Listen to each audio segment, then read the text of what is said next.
অপেক্ষা করা ভালো, তবে যে এর মূল্য বোঝে না তার জন্য অপেক্ষা করা বোকামি। আঘাত ভোলা সহজ, কিন্তু অপমান ভোলা সহজ নয়। পৃথিবীর সবথেকে নোংরা ডাস্টবিন হলো মানুষের মন। মন কিন্তু সবার পাওয়া যায় না। একজন বিশ্বস্ত বন্ধু 10,000 আত্মীয়ের সমান। মানুষ বড়ই অদ্ভুত।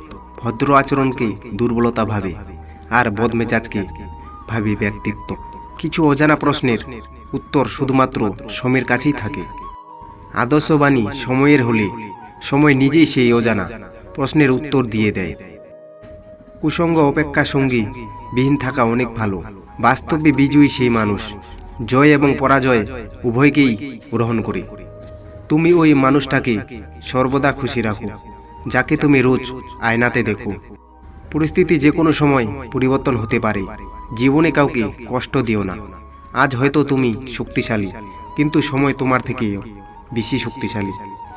সফলতার গল্প পড়ো না, কারণ তা থেকে তুমি শুধু বার্তা পাবে। ব্যর্থতার গল্প পড়ো, তাহলে সফল হওয়ার কিছু ধারণা পাবে।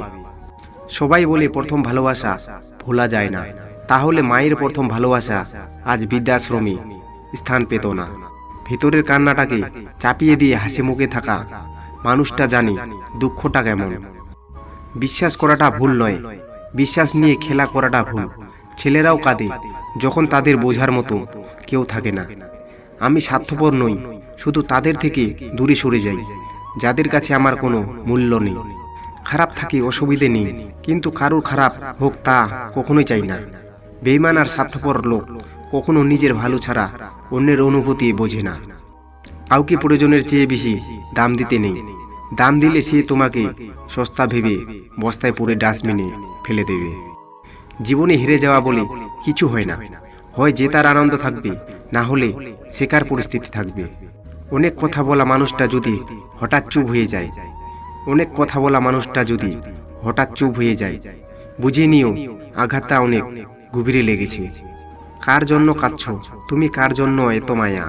এ শহরের আপন বলতে শুধুই তো নিজের ছায়া। মাঝে মাঝে মনে হয় জীবনে কিছু কিছু মানুষের সাথে পরিচয় না হলেই বোধহয় ভালো হতো। জীবনে কি পেলাম তা জানি না, তবে আমাকে বোঝার মতো কাউকে পেলাম না। অতিরিক্ত ভালো মানুষ না দেখানোই ভালো, কারণ ভালোবাসিটাকে মানুষ এখনো দুর্বলতা ভাবে। ভালোবাসা ও বন্ধুত্ব খুব দামি জিনিস, কিন্তু সবাই সঠিক মর্যাদা দিতে পারে না। বিশ্বাসঘাতককে গালাগালি না দিয়ে ধন্যবাদ বলুন, কারণ সে তোমাকে মানুষ চিনতে শিখিয়েছে। সময় বেশি লাগলেও ধৈর্য সহকারে কাজ করো, সাফল্য তুমি পাবেই।